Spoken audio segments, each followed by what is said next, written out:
Thanks so much for tuning in to another episode of Watch Stuff with us. I'm JD. I'm Katie. It is so nice to see you back on the show. It's been a while, I feel. No, it has been a very long time. Man. My apologies. Yeah, welcome back. Thank you. I barely Busy know life. who you are anymore. You see me every day still. Okay. This guy. Yeah, I do.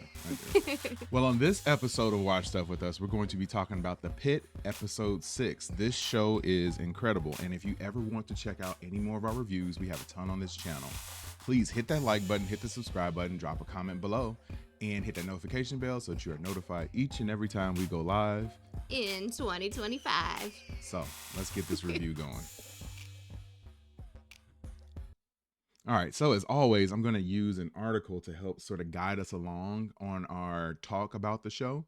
So this time we're using The Decider. I like their recaps of the Pitt. They're pretty good. So I went through the article and highlighted a few things that I'd like to talk about. The first thing I have is Dr. Melissa King steps into a side stairwell to focus on the amoeba-like entropy of her lava lamp app. I like Dr. King. She has some stuff, but yeah. I feel like she is probably the most kind at heart person on the show. I agree. Yeah, she seems like she wants to do well. I feel like she gets very overwhelmed at times. As we see later on in the season. But yeah, she definitely means the best from the way she shows more empathy, I feel, than any other character on the show. She does. Yeah, she has a huge heart. Very sweet. It says, ideally it calms her, though Mel remains in a struggle with the possibility she influenced a caregiver's daughter to abandon her schizophrenic mother. Of course, is Dana, who notices, and she is who suddenly appears next to Mel like the guardian angel on her right shoulder. Yeah, Dana is amazing. Like, I feel like she's the heart of that emergency room. She really is the guardian angel of the whole place. Yeah, she is. She's always there. She's the rock. She shows up. She helps the people who need it. She gives them a pat on the back sometimes. She gives them a stern talking to sometimes. Like, she's everything that everybody needs on that show. Yeah, if you need something, she's your person. Yeah. She's fantastic. And we had Dr. King, who felt bad because she felt like she had told the lady who had a mother with schizophrenia that she needed to take a break, or it was okay if she took a break. And then she thought she left. Yeah, she left thought she disappeared. Yeah. And I mean, that would be rough to try to work through and resolve that. Like, hey man, I just gave this lady some advice and now she's gone and I feel like it's all my fault. Right. Yeah, that's rough. That's rough. It says Gloria, the hospital administrator, has returned to badger Dr. Robbie about boardroom business terms like metrics and OFI. Opportunities for improvement. Really. At the Pitt, the average wait time to see a doctor is 6 hours, but staff in the ER and existing number of beds are both static. What can he really do? Gloria and her counterpart, a doctor executive from ECQ, which manages 500 emergency rooms nationwide for the benefit of its shareholders, are not receptive to Robbie's protests. So I thought that brought up a very sort of undercovered aspect of that many of ERs hospitals. And hospital space. Yes. Yeah, and having that they're a business at the end of the day. And I think a lot of people don't really want to acknowledge that, and that they think that they're more of a service. I think they provide a service that is desperately needed, but at the end of the day, there are some bottom lines. So I understand where the executives are coming from, but for somebody like Dr. Robbie, all he's going to do is want more and want the things that his ER needs to operate correctly. No, you're correct. And all she wants then is to make a profit and do what helps to lead towards that greater gain in profit. And she doesn't really have the empathy or the understanding as much about what goes on in an ER, nor does she seem to care. Right. I feel like in business terms, the phrase or the word efficiency is always like a big thing. Like, just even at my job, people use the word efficiency as a way of disguising cuts. So make it sound a little nicer. Yeah, make it sound like something that you're trying to make the business better. And yes, but what you're really trying to do is increase your bottom line at the end of the day. And I Yeah. think more people need to understand that hospitals are a business. And I mean, I get both sides of the argument. I get both sides of the coin. Yeah. The pit is equally effective at seeding these larger issues, the constant clash of demand, performance, budgets, and profit, in the everyday professional existence of its characters. So yeah, you see exactly how this show has shined a light on that part of the business. And like I said before, you don't really get to see that a whole lot. So I want to see eventually what happens with the executive side. Like, do they go and say like, okay, well, you guys did great, but now we're going to have some impending cuts, and then at the end of the season you're going to have like, okay, well, you need to lose two people that you have had here today, Yeah. and then you I sort of have a see. whole episode based around like, I see oh well, who's exactly gonna going that leave? way. Yeah. So yeah, because I don't think we're gonna make it out of this season with everybody still being around. Or maybe maybe one of the noobs are going to just say this isn't the right fit for them, and Yeah, maybe they maybe, will maybe, volunteer to leave. maybe. There's one that I wouldn't mind leaving. The others can Oh stay. man, yeah. Next thing I have highlighted is Collins won the staff pool on the ambulance theft. Oh, that whole storyline was annoying to me. Like I I didn't don't feel like like that. it was as important and needed to be part of the show. I don't feel like that happens very I hope often, not. nor do we really care that somebody Yeah. stole their ambulance and then, Right. And it was had something an that, issue. yeah, and it was something that they used, I feel like, to kind of fill up a little bit of time. And I Yeah. mean, it's a day in a life, so a shift in a life. So I guess things like that probably do happen more than we want to think.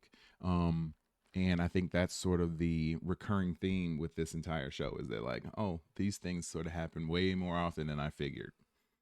Um, and with another appearance by on the floor by Dr. Shamsi, Victoria Javid's efforts to quash any suggestion of nepo babiness nepo babiness hit a snag when the senior attending calls her daughter honey during a patient consult. So Yeah, yeah. which was then the dead giveaway that, oh yeah, her mom Yeah. works here. Yeah. Yeah, which then gave, people are giving her some grief on that. I think it's tough for Victoria to sort of live in her mom's shadow Oh yeah. and sort of establish herself as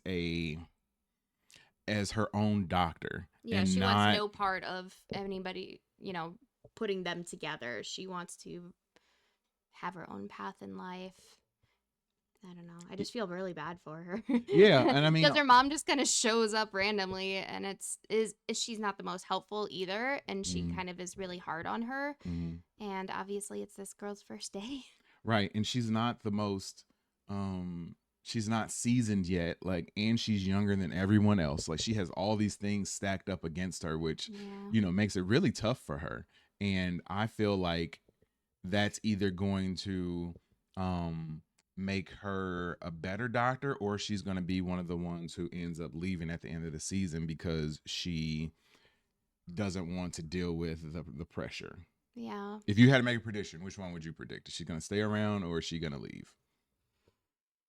Oh boy. I'm going to say she stays. I'm hoping she stays, but if she does leave, I hope that she gets on at a different hospital where she doesn't have her mother working there, because she does seem to be very knowledgeable and very Mm-hmm. caring. And Mm-hmm. so I feel like the job is a good fit if she can handle having her mom always hovering. Yeah, I feel like she's green, but that's like her only bad thing about her. Like some of the other people are green and then they have other things that are making them worse at the job. I feel like she's knowledgeable. I feel like she has a good demeanor. She just doesn't have the experience yet. So of all of the younger doctors, I feel like she has the most potential to be an excellent doctor down the line. And I really hope that she stays. Um, they say it's chest tube time. Santos finally gets her wish to perform the tricky procedure, which she's been antsy about all season. Dr. Garcia is more than willing to monitor the intern doing it. Yeah, there's definitely a little bit of a vibe between Garcia and Santos, and it was a little odd. That caught me off guard. And that Yeah. Garcia is taking up for her And and kind Garcia of can do so flirty. much better. Yeah. Just because I don't I don't like Santos. Santos is she's a piece of work. She has a terrible personality. She's just snotty and arrogant and not compassionate. She's very into herself, and it's annoying. She's very annoying. Yeah, I feel like they need to do something to make us care about her more and make us want to cheer for her more, because at this point I don't. Like, she can go. Like, I'm done. I'm done. Everything that I've seen thus far, I'm finished. Maybe she'll start some sort of redemption arc as the season progresses.